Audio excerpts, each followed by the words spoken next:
उत्तर प्रदेश के एक छोटे से गांव देवगढ़ के बाहर लगभग 200 साल पुरानी एक हवेली खड़ी थी।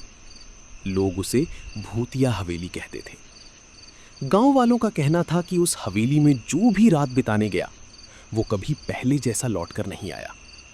कुछ लोग गायब हो गए और जो लौटे उनकी आंखों में हमेशा के लिए डर बस गया। आज फिर हवेली में रात को रोशनी दिखाई दी। रोशनी नहीं, वो आत्माएं थीं। मैंने अपने कानों से किसी औरत के रोने की आवाज सुनी। उसी समय 4 दोस्त वहां पहुंचते हैं। भूत वूत कुछ नहीं होता। अगर होता है तो आज मिल ही जाएगा। बेटा मजाक मत करो, उस हवेली ने बहुत लोगों को निगल लिया है। आज रात वहीं रुकेंगे, पूरा वीडियो शूट करेंगे। अगर भूत मिला तो YouTube पर करोड़ों व्यूज आएंगे। लेकिन रामू काका के चेहरे पर डर साफ दिखाई देता है। आज से 80 साल पहले इस हवेली में ठाकुर वीरेंद्र सिंह रहते थे। एक रात पूरी हवेली में आग लगी। कहा जाता है ठाकुर ने अपने ही परिवार को जिंदा जला दिया था। उसके बाद किसी की चीखें कभी बंद नहीं हुई। चारों दोस्त एक दूसरे की ओर देखते हैं। बस इतनी सी कहानी। रात के 11 बजे चारों टॉर्च लेकर हवेली की ओर बढ़ते हैं।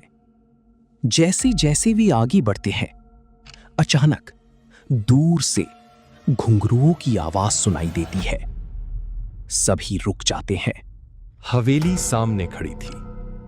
टूटी हुई दीवारें, काली खिड़कियां और विशाल लकड़ी का दरवाजा। यार, ये जगह तो सच में डरावनी है।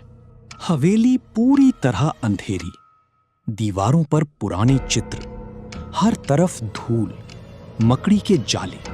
अचानक एक पेंटिंग जमीन पर गिर जाती है। किसने गिराई? कोई जवाब नहीं। ये देखो, एक सफेद साड़ी पहनी औरत खड़ी दिखाई देती है। ऊपर कोई है। चारों धीरे धीरे ऊपर चढ़ते हैं। हर कदम पर कमरे में कोई नहीं था, लेकिन दीवार पर अचानक खून से एक शब्द उभरता है, भाग जाओ। अचानक सौरभ चीख उठता है। उसकी पीठ पर 3 लंबे नाखूनों के ताजा निशान बन जाते हैं। खून बहने लगता है। सौरभ कांप रहा था। एक छोटी लड़की दिखाई देती है, सफेद फ्रॉक, उलझे बाल। जैसे ही आरव उसकी ओर बढ़ता है, वो गायब हो जाती है।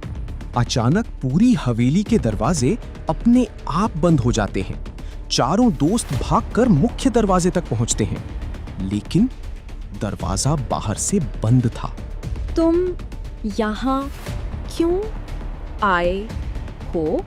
तभी ऊपर की मंजिल से एक औरत की भयानक चीख गूंजती है। चारों धीरे धीरे ऊपर देखते हैं और उन्हें खिड़की में 2 लाल चमकती आंखें दिखाई देती हैं। चारों दोस्त खिड़की की ओर देखते रह जाते हैं। लाल चमकती आंखें धीरे धीरे उनकी तरफ घूर रही थी। ये इंसान नहीं हो सकता। चलो यहां से अभी। जैसे ही वे पीछे हटते हैं, लाल आंखें अचानक गायब हो जाती हैं। पूरा कॉरिडोर फिर से अंधेरे में डूब जाता है। चारों नीचे भागते हैं। चारों दोस्त दौड़ते हुए बाहर निकल आते हैं। जैसे ही वे हवेली से दूर पहुंचते हैं, पीछे मुड़कर देखते हैं। सूरज की पहली किरण हवेली पर पड़ती है। कई वर्षों बाद हवेली में भूत थे, लेकिन वे राक्षस नहीं थे। वे सिर्फ मुक्ति चाहते थे।